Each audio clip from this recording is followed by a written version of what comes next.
Good evening friends. चलिए अब हम लोग जो लास्ट वीडियो में आप लोगों ने देखा था उसके आगे काम हम लोग करते हैं। मैंने आपको ग्रुप पे छोटी सी क्लिप भी भेजी थी 3-3.5 मिनट की। उसमें मैंने समझाया कि आपका कि जो स्लॉप अगर कोई आपका इंक्लाइन प्लेन हो तो उस पर वर्क डन आपको निकाला मैंने सिखाया था। तो उसके आगे हम लोग चलते हैं। पहले तो एक क्वेश्चन लेते हैं, जेई 2019 में आया हुआ क्वेश्चन है। इस क्वेश्चन को हम लोग सॉल्व करते हैं, उसके बाद हम आगे की चीज़ें पढ़ेंगे। क्वेश्चन क्या है, a uniform cable of mass M mass है, कैपिटल एम मास है, लेंथ कैपिटल एल है, placed on a horizontal surface. मान लीजिए इस तरीके से हॉरिजॉन्टल सरफेस पे प्लेस्ड है, ठीक है। सच दैट, इस तरीके से प्लेस है, such that it's 1/nth part is hanging below the edge. अच्छा, मान लीजिए ये इस तरीके से है, तो मान लीजिए ये चेन है, ठीक है, ऐसे ऐसे ऐसे केबल है, केबल, ठीक है, ये आपकी हैंग कर रही है, ठीक है। आप समझ रहे हैं इस चीज को, ये आपकी केबल है और केबल का 1/nth पार्ट क्या कर रहा है, नीचे की तरफ हैंग कर रहा है। अगर केबल की टोटल लेंथ आपकी टोटल लेंथ कितनी है, एल है, कैपिटल एल है, उसका 1/nth पार्ट नीचे की तरफ हैंग कर रहा है, तो ये लेंथ कितनी हो जाएगी भाई, L/n। ये लेंथ कितनी हो जाएगी, L/n, ठीक, L/n लेंथ ही हो जाएगी। अब टोटल लेंथ L है, 1/nth पार्ट इसका हैंग कर रहा है, तो इसकी हैंगिंग लेंथ कितनी हो जाएगी, 1/n हो जाएगा। अच्छा, टोटल मास कितना है इसका, टोटल मास है कैपिटल N। तो हैंगिंग वाला मास कितना हो जाएगा, हैंगिंग मास ना, मास ऑफ हैंगिंग पार्ट अगर हम लोग लिखना चाहे, मास ऑफ हैंगिंग पार्ट, टोटल आपका मास m है, तो हैंगिंग पार्ट का कितना हो जाएगा, capital M by small n, ठीक है, capital M by small n। ये हैंगिंग पार्ट जो है उसका मास हो गया, ठीक है। अच्छा, फिर आगे क्या कर रहा है, to lift the hanging part, जो हैंगिंग जो लटक रहा है ना, इसको आपको लिफ्ट करना, उठाना है। उठा के कहाँ रखना है आपको, द सरफेस। अच्छा, इसको आपको ऐसे खींचना है, ऐसे आपको क्या करना है, इसको उठाना, तो आप इसे इधर से फोर्स लगा के खींचोगे। अरे आपको उठा के खींचना है, इसको क्या खींच के इसको सरफेस पे लाना है, हॉरिजॉन्टल सरफेस पे लाना है, तो इधर आप फोर्स लगाओगे और उससे फिर खींचोगे। अच्छा, तो वर्क डन शुड बी, जो आप खींच के फिर इस ये फोर्स लगा के इधर खींचोगे तो फिर ये ऊपर आ जाएगा। तो इस प्रक्रिया में, इस प्रोसेस में आपको कितना वर्क डन करना पड़ेगा, इसी को पूछा जा रहा है। देखो, अब ये जो वर्क डन आप करोगे, ये फोर्स लगा के खींच रहे हो, ये फोर्स लगा रहे हो आप ग्रेविटी के अगेंस्ट। ग्रेविटी इस पर कुछ वर्क कर रहा होगा और उसी ग्रेविटी के अगेंस्ट जो आप वर्क करोगे वही आपका आंसर होगा, वही आपका क्या होगा, आंसर। ग्रेविटी जो वर्क कर रहा होगा, ग्रेविटी का वर्क, ग्रेविटी नीचे की तरफ है और उसी के अगेंस्ट आपको वर्क करना है। ग्रेविटी का वर्क जो होगा उसका सेम मैग्नीट्यूड ही आपका, आप उतना ही मैग्नीट्यूड से क्या करोगे, इसको वर्क डन करोगे, तो ये आपका हॉरिजॉन्टल सरफेस पे आ जाएगा। अच्छा, ध्यान देने वाली बात ये कि जो ग्रेविटी का आपका वर्क डन होगा उसका साइन जो होगा इसके साइन के अपोजिट होगा, मतलब दोनों इक्वल वर्क डन है लेकिन अपोजिट इन नेचर है, अपोजिट इन नेचर है। अच्छा, ये जो नीचे से हमें खींचना पड़ा उसका कारण क्या है, क्यों खींचना पड़ा, क्योंकि ग्रेविटी इस पर वर्क कर रहा होगा और इस पर जो ग्रेविटी आपका वर्क कर रहा होगा इसके वेट के बराबर ही, इसके वेट के बराबर ही। और इस हैंगिंग पार्ट का वेट कितना हो जाएगा, mass of hanging part capital M by small n into g, ये आपका वेट होगा। इसी वेट से ये नीचे, मतलब इस वाले हैंगिंग पार्ट पे नीचे की तरफ इतना फोर्स लग रहा है, इसी के अगेंस्ट आपको खींचना होगा। अब देखिए, जब इस तरीके का क्वेश्चन आता है ना, तो शिफ्टिंग ऑफ सेंटर ऑफ मास, ये तरीका बड़ा आसान कर देता है आपको क्वेश्चन को। शिफ्टिंग ऑफ सेंटर ऑफ मास वाला तरीका बहुत आपको आसान कर देता है। ठीक है, मान लीजिए इसका सेंटर ऑफ मास क्या होगा, हैंगिंग पार्ट का ठीक बीच में होगा, ठीक बीचों बीच होगा, ठीक है, ठीक बीचों बीच होगा। तो ये लेंथ और ये लेंथ क्या हो जाएगी, L/2n, भाई इसकी आधी L/2n, ये लेंथ हो जाएगी। ये आपका क्या है, सेंटर ऑफ मास है, ठीक है, हैंगिंग पार्ट। अब यही जो centre of mass hanging part का है, ये जब आपका हॉरिजॉन्टल पे आ जाएगा तो आपकी क्या होगी, ये जो पूरा केबल है हॉरिजॉन्टल पे आ जाएगा। इसी सेंटर ऑफ मास को कहां तक शिफ्ट करना है आपको, यहां तक शिफ्ट करना है। सेंटर ऑफ मास को कहां तक शिफ्ट करना है आपको, यहां तक शिफ्ट करना, मतलब ये डिस्टेंस आपको शिफ्ट करनी पड़ेगी। कितने डिस्टेंस, L/2n। तो वर्क डन बाय ग्रेविटी देखते हैं पहले हम लोग। वर्क डन बाय ग्रेविटी, देखो ग्रेविटी फोर्स लग रहा है नीचे की तरफ और डिस्प्लेसमेंट किधर हो रहा है, ऊपर की तरफ। आप देखो सेंटर ऑफ मास को कितना डिस्प्लेस करना पड़ेगा, L/2n लेंथ। तो नीचे की तरफ फोर्स और ऊपर की तरफ डिस्प्लेसमेंट, मतलब आपके दोनों के बीच में 180 का एंगल, मतलब वर्क डन नेगेटिव होगा। तो फोर्स कितना है, capital M by small n into g, ठीक, इंटू जी ये तो आपका फोर्स हो गया, मल्टीप्लाइड बाय डिस्प्लेसमेंट, डिस्प्लेसमेंट कितना, सेंटर ऑफ मास को कितना उठाना है, L बाई 2n लेंथ उठाना है, तो ये आ जाएगा आपका minus capital M small g L बटे में 2n स्क्वायर। इतना वर्क डन है किसका, ग्रेविटी का। अब इसी ग्रेविटी के अगेंस्ट जो आप वर्क डन करोगे ना, आपका वर्क डन वो होगा, वही आपका वर्क डन होगा। तो ये आपका नीचे की तरफ आपका ग्रेविटी का वर्क डन जो है, इसका ठीक ऑपोजिट इन नेचर, मतलब आपका वर्क डन इतना ही रहेगा, आपका वर्क डन इतना ही रहेगा, लेकिन ये माइनस नहीं क्या होगा, प्लस होगा, capital mg L by 2n square. इतना वर्क आपको करना पड़ेगा इसको हॉरिजॉन्टल लेवल पे लाने में। तो आंसर कौन सा हो जाएगा ऑप्शन, कौन सा ऑप्शन बन रहा है भाई, ऑप्शन बी। ठीक, option B will be correct, option B सही होगा। ठीक है, इस क्वेश्चन को आशा करता हूं आप लोग समझ पाए होंगे। तो इस तरीके का जब भी क्वेश्चन आए तो आप शिफ्टिंग ऑफ सेंटर ऑफ मास के तरीके से अगर लगाओगे तो बड़ा इजी हो जाएगा, बड़ा आसानी से आप सॉल्व कर पाओगे। ठीक है, चलिए अब हम लोग पढ़ते हैं work done by friction. Work done by friction, देखो जब मैं आपको कंजर्वेटिव और नॉन कंजर्वेटिव फोर्स पढ़ा रहा था तो मैंने बताया था जो फ्रिक्शन आता है किसके अंदर आता है, नॉन कंजर्वेटिव फोर्स के अंतर्गत आता है। फ्रिक्शन आपका नॉन कंजर्वेटिव फोर्स के अंतर्गत आता है। तो यहाँ पर जब मैं आपको वर्क डन बाय फ्रिक्शन पढ़ाने चल रहा हूँ तो यहाँ पर मैं प्रूव भी कराऊंगा कि वर्क डन बाय जो फ्रिक्शन आएगा ना, वो आपका एक क्लोज पाथ में वो आपका जीरो नहीं आएगा, और उससे प्रूफ हो जाएगा कि जो फ्रिक्शन फोर्स होता है वो नॉन कंजर्वेटिव इन नेचर होता है, नॉन कंजर्वेटिव इन नेचर होता है। तो हम लोग पढ़ने चल रहे हैं work done by friction. Work done by friction, work done by friction, work done by friction, ये हम लोग देखते चल रहे हैं। देखिए मान लीजिए कोई एक ब्लॉक है और एक किसी सरफेस पे रखा हुआ है, इस तरीके से किसी सरफेस पे रखा हुआ है, ये पॉइंट सपोज कर लीजिए A है।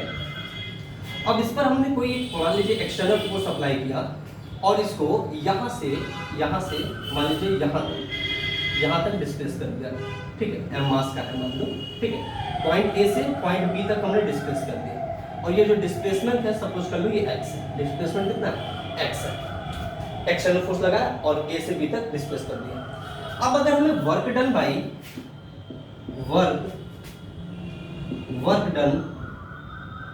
बाय फ्रिक्शन अगर निकालना, वर्क डन बाय फ्रिक्शन इस केस में निकालना, एक्सटर्नल फोर्स को भूल जाओ, उससे नहीं, आपको फ्रिक्शन के कारण वर्क डन बताना है। देखो आप एक्सटर्नल फोर्स लगा के इस डायरेक्शन में इसको खींच रहे हो, इस डायरेक्शन में इसको डिस्प्लेस कर रहे हो, तो इसमें जो फ्रिक्शन फोर्स लगेगा इस डायरेक्शन में लगेगा, हमने फ्रिक्शन पढ़ रखा है, फ्रिक्शन फोर्स इस डायरेक्शन में लगेगा, सपोज करो वो F है।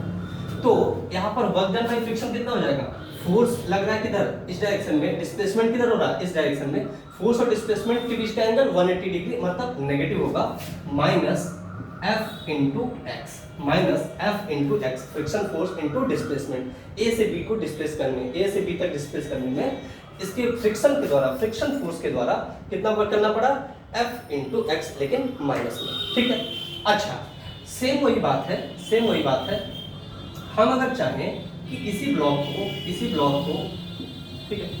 ब्लॉक को अब पॉइंट B से पॉइंट A तक डिस्प्लेस करना है, इस डायरेक्शन में कोई एक एक्सटर्नल फोर्स लगा के खींचे, सेम वही एक्सटर्नल फोर्स लगा के खींच रहे हैं, और इसको B से हमने A तक डिस्प्लेस कर दिया, अर्थात x लेंथ अभी भी डिस्प्लेस कर रहे हैं, लेकिन अब B से A डिस्प्लेस कर रहे हैं। अब जब B से A डिस्प्लेस कर रहे हैं, जब B से A की तरफ डिस्प्लेस कर रहे हैं, ये आपका ये किधर से किधर था, A से B था। ठीक है, अब B से A डिस्प्लेस कर रहा है, जब इधर आपको डिस्प्लेस करोगे तो इसका फ्रिक्शन फोर्स किधर लगेगा, इस डायरेक्शन में F। ठीक है, वही सेम सरफेस है तो फ्रिक्शन फोर्स सेम हो गया। ठीक, तो फ्रिक्शन फोर्स इधर लगेगा और डिस्प्लेसमेंट इधर हो रही है, तो इस कंडीशन में भी work done by friction force minus F into X ही होगा। माइनस क्यों हुआ, क्योंकि फ्रिक्शन फोर्स इस डायरेक्शन में, डिस्प्लेसमेंट इस डायरेक्शन में, दोनों के बीच का एंगल 180। ठीक है, दोनों का आपका अपोजिट डायरेक्शन में, तो आपका वर्क डन नेगेटिव आ गया। ये किधर से कहां था, ये B टू A था, ये B टू A था, तो वर्क डन A से B और वर्क डन B से A, वर्क डन A से B और वर्क डन B से A। तो अगर क्लोज पाथ में देखोगे ना, closed path, work done in a close path, तो ये टोटल कितना हो जाएगा, A से B कितना है माइनस fx, B से A कितना है, ये भी माइनस fx है, तो टोटल कितना आ जाएगा minus 2fx, that is not equals to zero, that is not equals to zero. इसका मतलब work done by friction in a close path ये आपका जीरो नहीं आया, और जब क्लोज पाथ में वर्क डन जीरो नहीं आता है तो वो वाला फोर्स कैसा होता है, नॉन कंजर्वेटिव फोर्स होता है। तो तो यहाँ से हम लोगों ने ये भी प्रूव कर दिया कि जो फ्रिक्शन फोर्स होता है वो नॉन कंजर्वेटिव फोर्स होता है। कैसा फोर्स होता है? नॉन कंजर्वेटिव फोर्स होता है। तो फ्रिक्शन से जो आपको वर्क डन मिल रहा है वो कैसा मिल रहा है? नेगेटिव मिल रहा है। अब यहाँ से एक बहुत अच्छा सा डिबेट है, बहुत अच्छा सा कॉन्सेप्ट ये है कि क्या फ्रिक्शन के कारण कभी वर्क डन पॉजिटिव हो सकता है? क्या फ्रिक्शन के कारण वर्क डन पॉजिटिव हो सकता है? आप लोग एक क्वेश्चन लिख लीजिए कि can friction force produce a positive work done? क्या friction force positive work done दे सकता है? आपका आंसर बताइए, आप लोग कमेंट करके बताइए, आप लोग दे सकता है कि नहीं, यस और नो। और अगर आपको पता हो तो एग्जांपल में बताइए कि किस सिचुएशन या किस कंडीशन या किस एग्जांपल पे वो हो सकता है, वर्क डन बाय फ्रिक्शन कब वो पॉजिटिव मिल सकता है। हम लोग वर्क डन बाय फ्रिक्शन ये पॉजिटिव कब होगा वो देखने चल रहे हैं, ठीक है। पहली बात तो हो सकता है work done by friction positive हो सकता है, जनरली नेगेटिव होता है लेकिन पॉजिटिव भी हो सकता है, ये देखते हैं। एक एग्जांपल तो बड़ा बेसिक सा है, जैसे मान लो आप हो, ठीक है, आप इस डायरेक्शन में चलना चाहते हो, इस डायरेक्शन में आप चलना चाहते हो, तो आप सरफेस पे क्या करते हो, इस डायरेक्शन में आप अपने पैर से धक्का लगाते हो ना, पैर को आप पीछे की तरफ ऐसे धक्का लगाते हो, पीछे की तरफ आप धक्का पुश करते हो, आप अर्थ को या सरफेस को पीछे की तरफ अर्थ को पुश करते हो, तो आप पीछे की तरफ पुश करोगे इसलिए आप आगे चल पाते हो। जब पीछे की तरफ पुश करोगे तो फ्रिक्शन फोर्स किधर लगेगा? आगे की ओर। फ्रिक्शन फोर्स किधर लगेगा? आगे की ओर। फ्रिक्शन फोर्स किधर लगेगा? आगे की ओर। और इसी डायरेक्शन में आप मूव भी कर रहे हो, मान लो यहाँ से यहाँ एक्स डिस्टेंस आपने मूव किया, तो फ्रिक्शन फोर्स की भी डायरेक्शन यही है और आपका डिस्प्लेसमेंट भी इसी डायरेक्शन में है, तो वर्क डन आपका क्या आएगा? Plus F X. तो walking on a surface is the example of positive work done by friction. Friction के द्वारा किया गया जो वर्क डन यहाँ पर है वो पॉजिटिव है। आपको एक एग्जांपल ये दिखा है। एक एग्जांपल और बहुत प्यारा सा है, ब्लॉक ऑन अ ब्लॉक, ये हम लोग लिख सकते हैं, ब्लॉक ऑन अ ब्लॉक। जैसे ये देखो, मान लो एक सरफेस है, उस पर एक ये ब्लॉक है, ठीक है, और उसके ऊपर एक ब्लॉक और है, ठीक है, ये ब्लॉक ए है, ये ब्लॉक बी है, सपोज कर लो, ठीक। अब हम लोग ब्लॉक ए को किसी एक्सटर्नल फोर्स से ऐसे खींच रहे हैं कि हम लोग ब्लॉक ए को एक एक्सटर्नल फोर्स से कुछ इस तरीके से खींच रहे हैं कि ब्लॉक ए और बी के बीच में कोई रिलेटिव मोशन नहीं है, ब्लॉक ए और बी के बीच में कोई रिलेटिव मोशन नहीं है। तो जब ब्लॉक ए को खींचोगे तो ब्लॉक बी भी ब्लॉक ए के साथ साथ साथ साथ मूव करेगा कि नहीं? तो मान लो ब्लॉक आपका यहाँ से यहाँ मोशन कर गया, एक्स डिस्प्लेसमेंट हुआ, तो ए ब्लॉक का अगर एक्स डिस्प्लेसमेंट होगा तो बी ब्लॉक का भी एक्स डिस्प्लेसमेंट होगा। लेकिन आप समझो, आप इस बात को समझो, जब ये ब्लॉक ए आगे की तरफ मूव करेगा ना, जब ये ब्लॉक ए आगे की तरफ मूव करेगा तो ये ब्लॉक भी चाहेगा कि हम इसको पीछे की तरफ लाएं, ठीक है। तो ये ब्लॉक भी पीछे की तरफ ऐसे फील करेगा, पीछे की तरफ मोशन करने के फील करेगा, इसलिए ब्लॉक बी पर एक आगे की डायरेक्शन में एक स्टैटिक फोर्स लगेगा, आगे की डायरेक्शन में एक स्टैटिक फ्रिक्शन फोर्स लगेगा। कैसा फ्रिक्शन फोर्स? स्टैटिक, क्योंकि ब्लॉक बी और ए के बीच में कोई रिलेटिव मोशन तो है नहीं, इसलिए यहाँ पर फ्रिक्शन फोर्स कैसा होगा? Static friction force, static friction force. तो ब्लॉक बी पर एक स्टैटिक फ्रिक्शन फोर्स इस डायरेक्शन में लगेगा। अब देखो ब्लॉक बी के लिए अगर work done by friction force आप देखो, ब्लॉक बी के लिए work done by friction force देखो, तो इसी डायरेक्शन में फ्रिक्शन फोर्स भी लग रहा है, इसी डायरेक्शन में डिस्प्लेसमेंट भी हो रहा है, तो work done for block B plus F into X हो जाएगा, प्लस एफ इंटू एक्स हो जाएगा, फोर्स इंटू डिस्प्लेसमेंट, ठीक है। तो इस सिचुएशन में भी आप देख रहे हो कि आपका जो वर्क डन बाय फ्रिक्शन आ रहा है वो पॉजिटिव आ रहा है। तो एक चीज आप लिख सकते हो कि work done bye static friction, work done bye static friction ये पॉजिटिव होता है, ये पॉजिटिव देता है। लेकिन यही अगर फॉर ए साइकिल, एक पूरे के पूरे सिस्टम के लिए, लेकिन for a system, total system के लिए स्टैटिक फ्रिक्शन के कारण भी जो वर्क डन मिलेगा वो जीरो मिलेगा। देखो कैसे? इसके कारण आप देखो ब्लॉक बी का जो फ्रिक्शन फोर्स के कारण आपका मैग्नीट्यूड आ रहा है वर्क डन का, वो प्लस एफ एक्स आ रहा है। लेकिन ब्लॉक ए का देखो, ब्लॉक ए का फ्रिक्शन फोर्स देखो, ये फ्रिक्शन फोर्स आपका क्या होगा? ये आपका पीछे की तरफ फ्रिक्शन फोर्स लगेगा तो वो नेगेटिव माइनस एफ एक्स देगा, और ये प्लस एफ एक्स, तो टोटल आपका क्या आ जाएगा? जीरो आ जाएगा। टोटल आपका क्या आ जाएगा? जीरो आ जाएगा। लेकिन स्टैटिक फ्रिक्शन फोर्स आपका जो होता है, स्टैटिक फ्रिक्शन फोर्स, ये आपको पॉजिटिव वर्क डन देता है। तो इस तरीके से हम लोग ये समझ सकते हैं कि static friction force positive work done दिया, ठीक है। अच्छा, तो एक बात को आपने समझ लिया कि work done by friction positive भी हो सकता है। Work done by work done by a friction force positive भी हो सकता है। अब हम लोग पढ़ने चल रहे हैं work done by spring. Work done by spring, इसमें बच्चों को बहुत कंफ्यूजन होता है। इसमें मैं क्या करूंगा, पूरा का पूरा स्प्रिंग ही समझा दूंगा आपको। मैं स्प्रिंग की सारी बातें समझा दूंगा, स्प्रिंग की कटिंग समझा दूंगा, स्प्रिंग का जो बेसिक स्प्रिंग फोर्स का कॉन्सेप्ट होता है वो समझा दूंगा, ठीक है। नेचुरल लेंथ सब बातें आपको बताते हुए फिर बताऊंगा work done by spring. Work done by spring, तो हेडिंग लगा लो work done by spring, work done by spring, ठीक। सपोज करो कि ये कोई आपकी स्प्रिंग है, ये कोई स्प्रिंग है और इसकी नेचुरल लेंथ L है, ये इसकी नेचुरल लेंथ है, ठीक। ये आपकी क्या है, इसकी नेचुरल लेंथ है।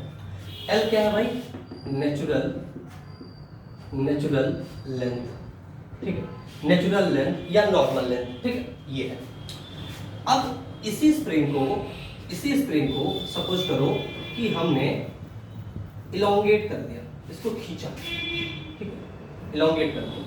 अब क्या किया इसको, ये x डिस्टेंस इसको क्या हमने इलोंगेट किया। तो ये आपका कौन सा प्रोसीजर हो गया, ये इलोंगेशन, ये इलोंगेशन, ये क्या है, इलोंगेशन, ठीक। अब जब आप इलोंगेशन करते हो, इसका इलोंगेशन होता है तो इसमें जो स्प्रिंग फोर्स आता है F, स्प्रिंग फोर्स जो आता है उसकी वैल्यू होती है -kx। कितना होता है, -kx, जहां पे x क्या है, चेंज इन लेंथ, x क्या है, चेंज इन लेंथ, k क्या है भाई, स्टिफनेस कांस्टेंट या कोफिशिएंट, स्टिफनेस कोफिशिएंट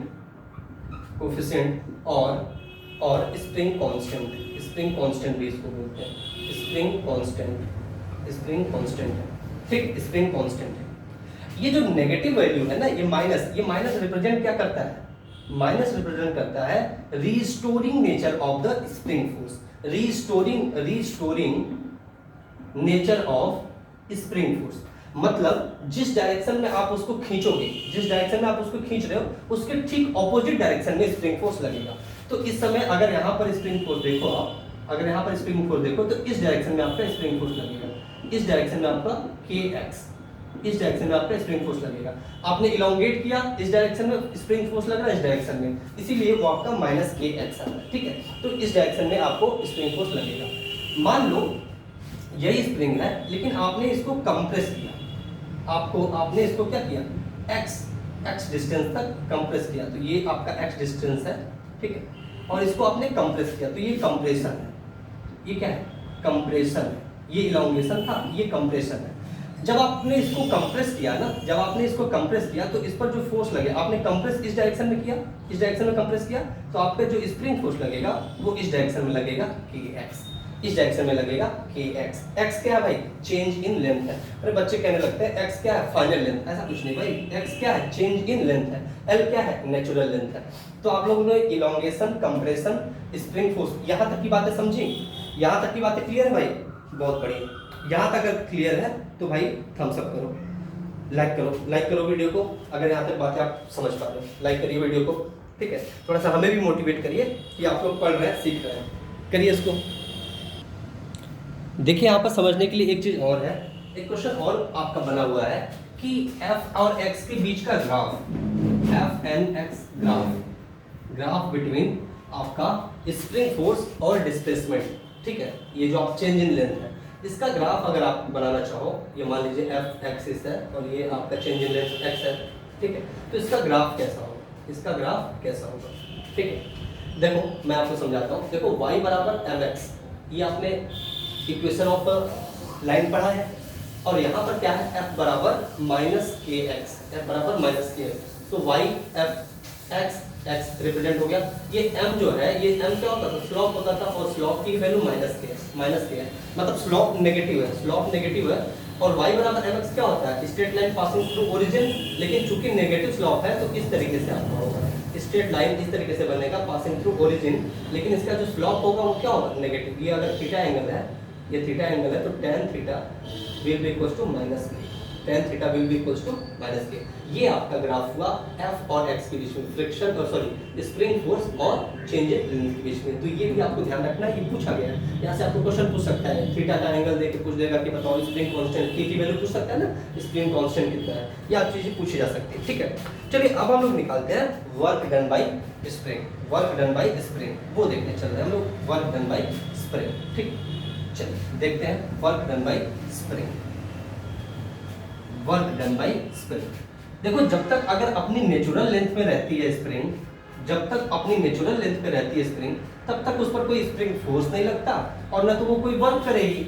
लेकिन जब उसके साथ छेड़छाड़ की जाएगी, अर्थात उसके लेंथ में चेंज किया जाएगा, ठीक है, चेंज इन लेंथ अगर होगा, अगर चेंज इन लेंथ होगा स्प्रिंग में, तब उस पर एक स्प्रिंग फोर्स भी एक्ट करेगा और उस स्प्रिंग फोर्स के कारण कुछ वर्क डन भी होगा, कुछ वर्क डन भी होगा। उसी वर्क डन को हम लोग निकालने चल रहे हैं। सपोज करो ये नेचुरल लेंथ पे ऐसे पड़ी थी, ठीक है, इसको हमने x डिस्टेंस डिस्प्लेस किया, ठीक है, मान लीजिए ऐसे x डिस्टेंस तक इसको इलोंगेट किया, ये x डिस्टेंस तक इलोंगेट किया, ठीक है। अब हमें देखो यहाँ पे जो आपका फोर्स है वो वेरिएबल है। फोर्स क्या है? वेरिएबल है। फोर्स वेरिएबल होता तो इंटीग्रेशन मेथड करते थे, तो हम लोग क्या करें, इसको थोड़ा सा और इलोंगेट कर लिया, थोड़ा सा और dx डिस्प्लेसमेंट और दे दिया हमने, थोड़ा सा और इलोंगेट कर लिया, वो छोटा सा कितना dx। तो यहाँ पर जो वर्क डन हमारा होता था वो फोर्स इनटू डिस्प्लेसमेंट होता था, फोर्स इनटू डिस्प्लेसमेंट होता था कि नहीं, फोर्स इनटू डिस्प्लेसमेंट होता था कि नहीं। तो ये हो जाएगा force into dx, force into dx। यहाँ तक किसी को दिक्कत है भाई? नहीं, ठीक है। लेकिन यहाँ पर स्प्रिंग फोर्स लगेगा कितना? स्प्रिंग फोर्स इस डायरेक्शन में लगेगा, स्प्रिंग फोर्स इस डायरेक्शन में बराबर कितना लगेगा? माइनस के एक्स ये लगेगा। तो W इक्वल्स टू माइनस के एक्स डी एक्स, और ये बहुत स्मॉल, ये बहुत क्या है? स्मॉल वर्क डन है। स्मॉल वर्क डन ये आपका है एफ डी एक्स, और एफ डी एक्स की वैल्यू, एफ की वैल्यू रख दी हमने माइनस के एक्स इंटू डी एक्स। अब इसको अगर हमें टोटल वर्क डन चाहिए तो हमें क्या करना पड़ेगा?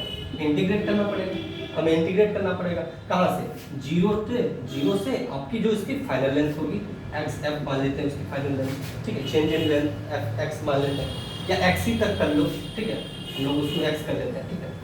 अब वैल्यू पुट कर दो डी डब्ल्यू की, माइनस के x into D x, zero से एक्स, ठीक है, माइनस के कॉन्स्टेंट है बाहर निकाल लिया, एक्स का इंटीग्रेशन कितना हो गया? एक्स का इंटीग्रेशन कितना हो गया? X square by to, zero से एक्स, ठीक है। एक्स एफ मतलब फाइनल लेंथ भी इसको लिख सकते थे, लेकिन एक्स से लिख दे रहे कोई दिक्कत नहीं है, ठीक है।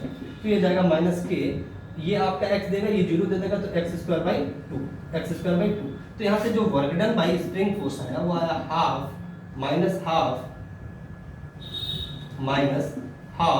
के X square, minus half K X square. तो ये आया work done by spring force minus half K X square, work done by spring force minus half K X square. अब चाहे इलोंगेशन हो, अब चाहे इलोंगेशन हो और चाहे कंप्रेशन हो, चाहे क्या हो? कंप्रेशन हो। देखो इलोंगेशन हो रहा है तो इस डायरेक्शन में आपका फोर्स है, इस डायरेक्शन में फोर्स है, और आपका डिस्प्लेसमेंट इस डायरेक्शन में है, तो वर्क डन जो लिखोगे फोर्स इस डायरेक्शन में माइनस हाफ, आप ऐसे समझो ना, माइनस में ही होगा वर्क डन आपका, क्या होगा? नेगेटिव। क्यों? क्योंकि इलोंगेशन आप इस डायरेक्शन में कर रहे हो, मतलब डिस्प्लेसमेंट इस डायरेक्शन में, और आपका जो फोर्स लग रहा है, स्प्रिंग फोर्स लग रहा है इस डायरेक्शन में, तो नेगेटिव आएगा हाफ के एक्स स्क्वायर, ठीक है, इलोंगेशन के केस में। मान लो अगर कंप्रेशन कर रहे होते, मान लो आप अगर कंप्रेशन कर रहे होते यहाँ तक, ठीक, आपने कंप्रेस किया इसको एक डिस्टेंस, जब कंप्रेस किया आपने तो इस डायरेक्शन में आपका डिस्प्लेसमेंट हुआ, राइट, कंप्रेस करके आपने इस डायरेक्शन में डिस्प्लेस किया, तो इस डायरेक्शन में आपको स्प्रिंग फोर्स मिलेगा माइनस के एक्स। अभी भी आपका डिस्प्लेसमेंट और जो फोर्स है अपोजिट डायरेक्शन में, तो इस केस में भी आपका minus half K X square होगा spring force, minus half K X square होगा स्प्रिंग फोर्स। यहाँ तक बातें आपको समझ में आ रही होंगी, यहाँ तक बातें आपको क्लियर समझ में आ रही होंगी। अच्छा, जब मैं आपको कंजर्वेटिव और नॉन कंजर्वेटिव फोर्स पढ़ा रहा था तो मैंने बताया था स्प्रिंग फोर्स किसके कैटेगरी में आता है? ये कंजर्वेटिव फोर्स के कैटेगरी में आता है, मतलब work done in a close path, इसके कारण क्या होगा? जीरो होगा। आइए आपको मैं दिखा भी देता हूँ, आइए आपको प्रूव भी करके दिखा देता हूँ कि कैसे वो जीरो होता है, कैसे वो जीरो होता है, ठीक है, कैसे वो जीरो होता है। मान लो ये पॉइंट ए है, ये पॉइंट बी है, ये पॉइंट ए है, ये पॉइंट बी है, तो ए टू बी जब जा रहे हो, work done by spring force A to B, A से जब बी जा रहे हो तो इस डायरेक्शन में आप क्या कर रहे हो? इस डायरेक्शन में आपका डिस्प्लेसमेंट है, डिस्प्लेसमेंट इस डायरेक्शन में और फोर्स इस डायरेक्शन में लग रहा है, तो ये नेगेटिव आता था -12 kx²।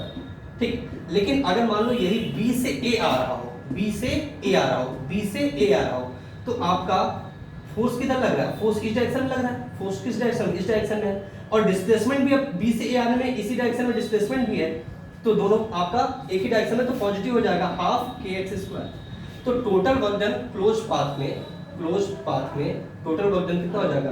WAB A से B तक प्लस WBA B से A तक। ठीक है, तो ये -12 kx² है और ये +12 kx² होगा, ये आ जाएगा 0। अगर ये 0 आ गया, इसका मतलब स्प्रिंग फोर्स जो होता है वो कंजर्वेटिव फोर्स है। स्प्रिंग फोर्स कैसा है? Conservative in nature.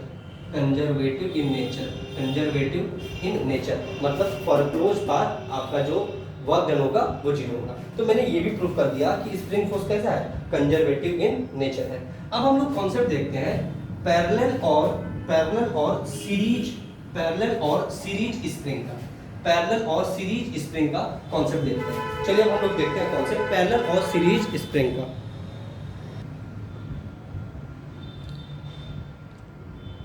चलिए हम लोग देखते हैं concept of series and parallel spring.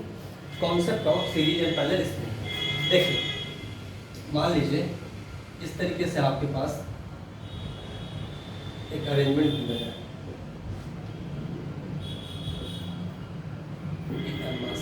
ये इसका स्प्रिंग कांस्टेंट K1, इसका K2, ठीक है, और एक आपका इस तरीके से गिवन है,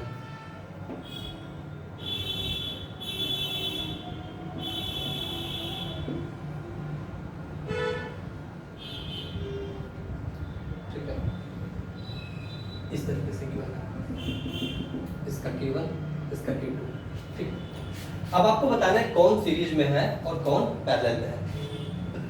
तो एक सिंपल सा लॉजिक याद रखो, आप दोनों में से भी एक स्प्रिंग को काट दो और फिर भी ऑक्सीलेशन न रुके, फिर भी आपका मास का या बॉडी का ऑक्सीलेशन न रुके, आपका फिर भी ऑक्सीलेशन न रुके, तो आपका वो होगा पैरेलल में, तब वो होगा वो आपका पैरेलल में। और अगर दोनों में से एक आप स्प्रिंग काट दो और ऑक्सीलेशन रुक जाए, ऑक्सीलेशन वो रुक जाए, तब आपका वो होगा सीरीज में, तब वो किस में होगा? सीरीज में होगा। जैसे आप याद करो कि इस तरीके से आप लोग पढ़ते थे करंट, आप इलेक्ट्रिसिटी में, मान लो ये एक रेजिस्टेंस है, एक रेजिस्टेंस ये है और इधर आपकी बैटरी लगी हुई है, ठीक है, आपकी इधर बैटरी लगी हुई है, R1 रेजिस्टेंस, ये R2 रेजिस्टेंस, इधर से आपका करंट फ्लो कर रहा है इन दोनों के थ्रू। इनमें से आप अगर एक भी रेजिस्टेंस को काट दोगे तो क्या इलेक्ट्रिसिटी फ्लो हो पाएगी? नहीं, इलेक्ट्रिसिटी का फ्लो क्या हो जाएगा? रुक जाएगा। और ये होता किसमें था? सीरीज में। ये किसमें होता था? ये सीरीज में, ठीक है, ये किसमें होता था? सीरीज में। इसमें भी देखो, अगर इनमें से किसी एक भी स्प्रिंग को काट दो तो इसका ऑक्सीलेशन क्या हो जाएगा? रुक जाएगा। तो ये किसमें है भाई? सीरीज में। किसमें? सीरीज में। और सीरीज का में अगर जो इक्विवेलेंट लोग स्प्रिंग कांस्टेंट देखें, एक सीरीज में आपके स्प्रिंग का जो इक्विवेलेंट कांस्टेंट होता है, जो सीरीज में स्प्रिंग का इक्विवेलेंट आपका होता है स्प्रिंग कांस्टेंट, वो होता है K1 K2 divided by K1 plus K2। K1 K2 divided by K1 plus K2। कैसे आप पहचानोगे कि स्प्रिंग सीरीज में है? आप दोनों में से किसी भी एक को काट दोगे, किसी भी एक को काट, जितने भी हो किसी भी एक को काट दोगे, अगर ऑक्सीलेशन रुक जाए तो आप समझ लेना वो स्प्रिंग जो आपके लगे हुए हैं वो आपके सीरीज में। और सीरीज में जो इक्विवेलेंट स्प्रिंग कांस्टेंट होता है वो होता है K1 K2 बटे में K1 प्लस K2। अब इसमें देखो, अगर दोनों में से एक को भी काट दो, दोनों में जैसे इसको काट दोगे तो इसके कारण ऑक्सीलेशन होगा, इसको काट दोगे तो इसके कारण ऑक्सीलेशन होगा, क्योंकि बॉडी उनसे अटैच्ड है, ठीक है। अच्छा, अगर आप ऐसे इसी तरीके से एग्जांपल अगर इलेक्ट्रिसिटी में देखो, जैसे ये मान लो एक रेजिस्टेंस ऐसे है और एक रेजिस्टेंस ऐसे, और आपकी इधर बैटरी लगी हुई है, ठीक है, ये आपकी बैटरी लगी हुई है, और अगर यहाँ से इलेक्ट्रिसिटी फ्लो कर रहा है R1 R2 में, अब इनमें से किसी एक को काट दोगे, जैसे मान लीजिए आपने इसको काट दिया तो इसके थ्रू टोटल आपकी जो भी करंट है, टोटल करंट इसके थ्रू फ्लो करेगा। तो दोनों में से एक को काटने से भी आपकी इलेक्ट्रिसिटी क्या होती रहती है? फ्लो होती रहती है। ठीक इसी प्रकार इसमें देखो, आप चाहे इसको काट दो तो इसके कारण ऑक्सीलेशन होता रहेगा, इसको काट दोगे तो इसके कारण ऑक्सीलेशन होता रहेगा। और ऐसा जो संयोजन होता है, देखो ये कौन सा आपका संयोजन है? पैरेलल। ये कैसा कॉम्बिनेशन है? पैरेलल। तो ये आपकी कैसी होगी? ये पैरेलल है, ये आपका पैरेलल है, और ये आपका सीरीज है, ये आपका सीरीज है। पैरेलल में जो K इक्विवेलेंट होता है वो होता है K1 plus K2, K1 plus K2। Parallel में आपका जो स्प्रिंग कांस्टेंट का इक्विवेलेंट होता है वो होता है K1 प्लस K2। तो ये सीरीज और पैरेलल भी हमने आपको यहाँ पर समझा दिया। अब बात करते हैं cutting of spring, concept of cutting of spring, concept of cutting of spring, concept of cutting of spring. चलिए हम लोग देखते हैं concept of cutting of spring को। तो concept of cutting of spring देख रहे हैं हम लोग। मान लीजिए कोई एक स्प्रिंग है, ये स्प्रिंग है कोई, इसकी जो लेंथ है L है और इसका जो स्प्रिंग कांस्टेंट है K है, ठीक। अब इसको मैंने दो पार्ट में काट दिया, ठीक। एक की लेंथ L1 है और एक की लेंथ L2 है और इसका स्प्रिंग कांस्टेंट K1, इसका स्प्रिंग कांस्टेंट K2। जब आप लेंथ कट कर देते हो तो स्प्रिंग कांस्टेंट बदल जाता है, ठीक है। आप देखो जितनी छोटी स्प्रिंग होती जाती है उसको उसमें आपका कसाव उसमें ज़्यादा आने लगता है, ठीक है, ज़्यादा मतलब उसको दबाना उतना कठिन होने लगता है। तो एक स्प्रिंग थी L लेंथ की कि उसका स्प्रिंग कांस्टेंट था, उसको दो पार्ट में काट दिया L1 और L2 लेंथ में, मतलब L1 प्लस L2 बराबर L, ठीक है।